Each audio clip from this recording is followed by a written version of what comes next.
Whether it be our romantic partners, friends, or colleagues, being a good fit with someone is important to getting along.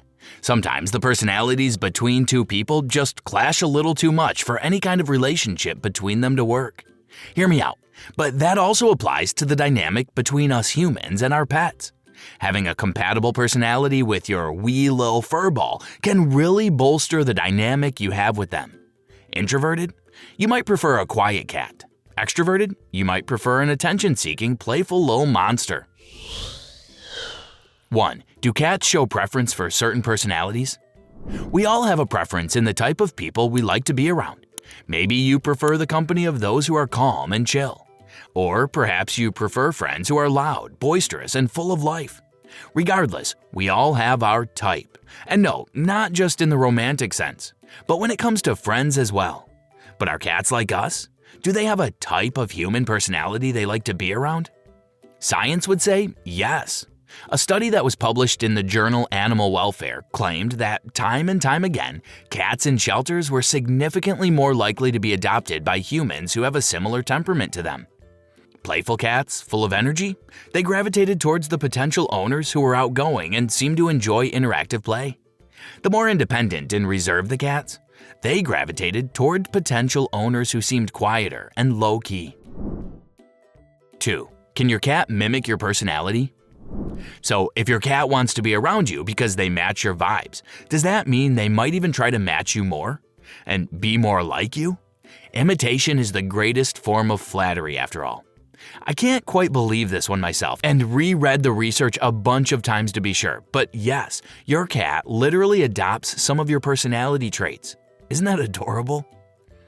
A study from Scientific Reports, published in 2019, found that cats who live with owners who might struggle with anxiety might develop some stress-related behaviors themselves.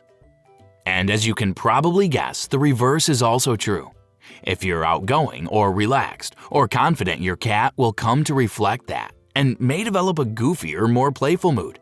So if you're convinced that your cat is similar to you, I promise you are not losing your marbles. They might literally be copying you. It's so cute I might burst. I think I'm gonna burst. 3. Similar energy levels.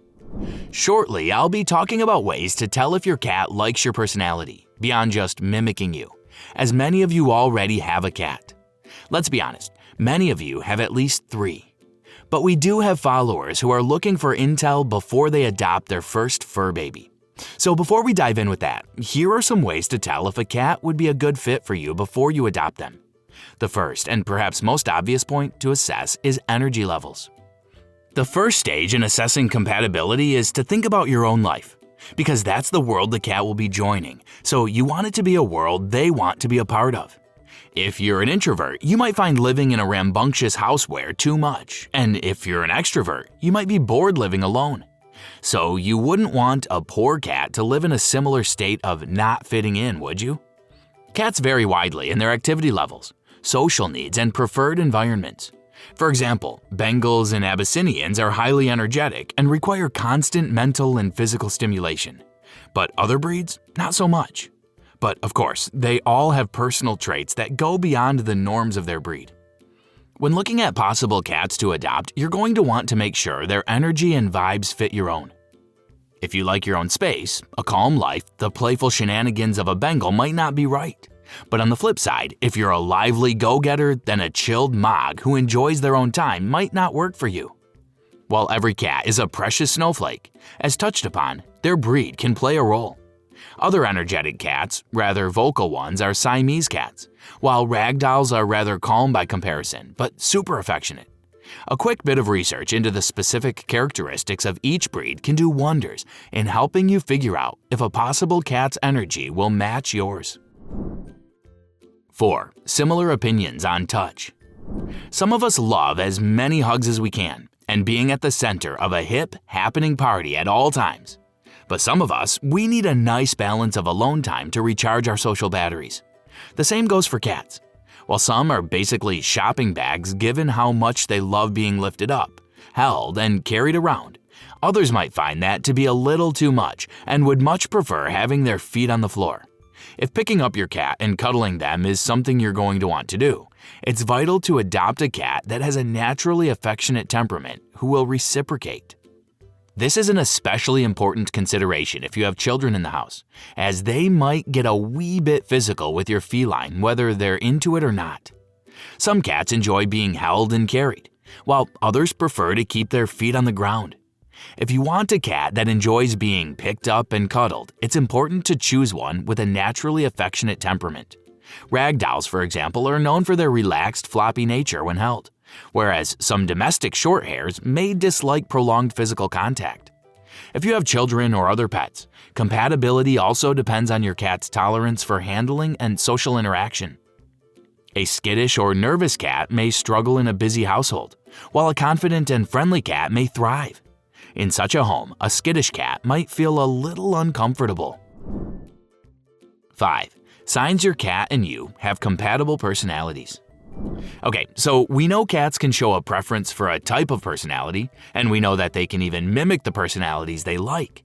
And we know how to feel out if you and a cat are a good match before you adopt them. But now, for those of you who already have an abundance of cats in the home, how do you tell if you and they are vibing? Are there any clear-cut ways to determine that you and your cat are the perfect fit?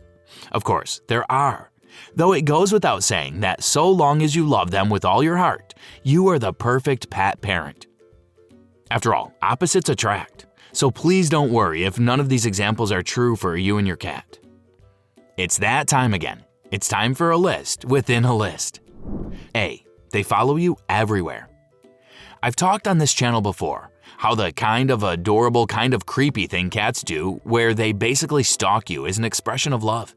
But it's also an expression of feeling compatible with you because nobody likes to be around those they don't feel they gel with, right? If your cat feels emotionally connected to you, they'll seek you out wherever you are, not just for food, but for companionship. In fact, body language in general is a clear sign. Just like humans, their bodies deceive them and reveal what they're thinking and feeling. Flat ears, a tail that's not twitching, comfortably showing you their belly with no fur, you'll hurt them. Now that's a cat who feels like they belong with you. B. They slowly blink at you. Now, I know I've touched upon this one in a few videos, so I'll speed past it. But when a cat slowly blinks at you, that's basically their way of offering you a little kiss. You don't kiss someone you don't feel compatible with, do you? It's a strong indicator of trust and comfort. In fact, a study in scientific reports has suggested that a cat slowly blinking at you is a clear sign that it feels relaxed and safe, and that it will feel even more so if you do it back.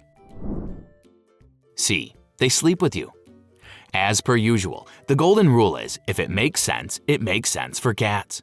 You'd only like to share a bed with someone you feel a certain degree of comfort with. Cats are totally the same. If your fur baby wriggles under the duvet with you, claiming that bed as their own, it's a very evident sign you and they are very compatible.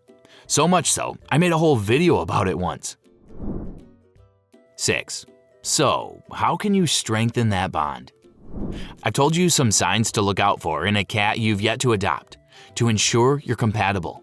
And I've told you some signs to look out for in cats that are already part of your family. But what do you do if you have a cat in your home and the bond just isn't there yet? Well, don't panic. Love can grow, like a banana or mold. If you and your cat already have a great bond, there are ways to make it even stronger. Ultimately, it all boils down to spending time together.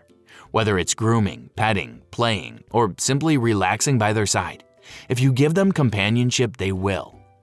But make sure you're paying attention to their personality and giving them exactly the sort of attention they want. A chilled cat? Just hang by their side, offering them quiet companionship. An active cat? Spend some time chasing them around, using feather wands and laser pointers to play with them, etc. By noticing their personality, respecting it, and giving them companionship on the level, you'll build a deep connection or deepen the one you already have. And that is how you can tell if you and your cat are compatible. How to tell if a cat you're about to adopt is the right fit for you, and what to do in either case if they're not.